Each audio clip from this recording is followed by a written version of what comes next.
Mr. Willowby's Christmas Tree, written and illustrated by Robert Barry.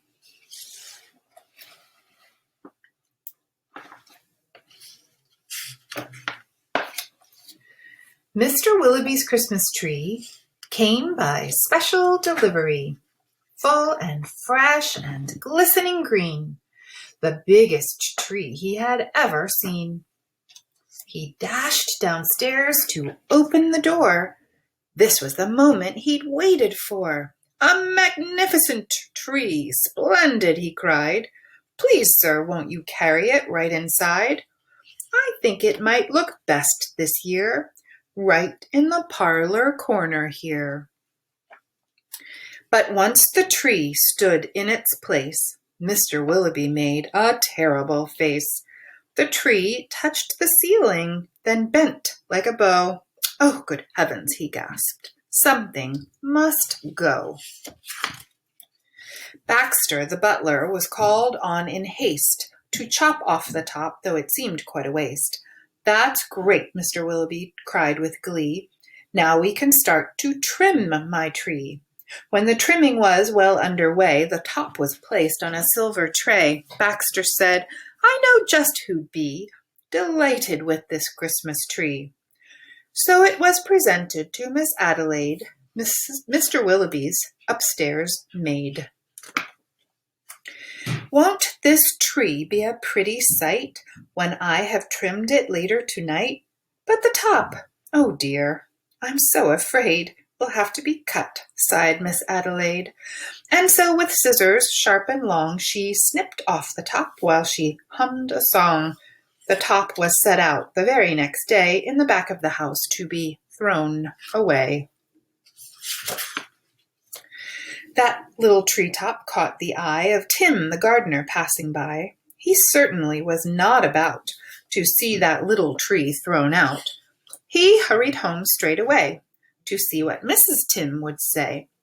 "Fa la la, surprise, surprise!" His wife could not believe her eyes.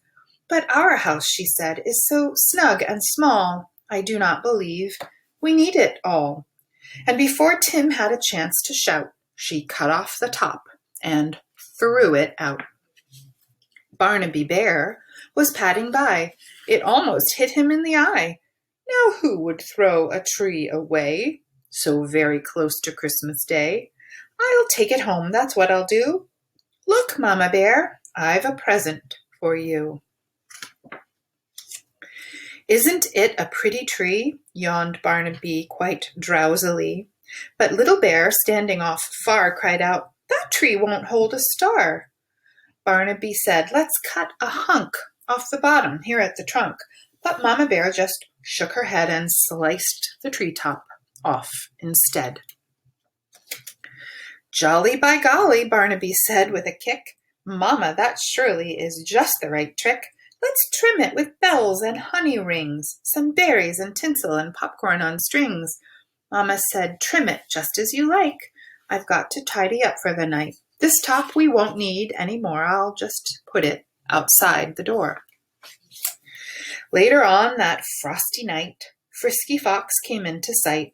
He spied the treetop, rubbed his chin, opened his sack, and stuffed the top in. He scampered home and jumped his gate. This Christmas present couldn't wait. "It's even better than mincemeat pie," said Mrs. Fox with a happy sigh. Then the foxes saw that their Christmas prize was just a wee bit oversize.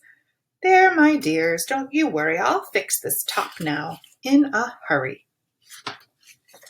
Benjamin Rabbit found it then, just outside the fox's den. "It seems," he thought, "most certainly Santa left that for my family." "Look," he cried, "see the tree I found?" With that he called his family round. Then there was a merry-making, rollicking, frolicking, carrot-shaking celebration around the tree. All were as happy as rabbits can be. Benjamin Rabbit, with his own hand, sliced a carrot and made a stand.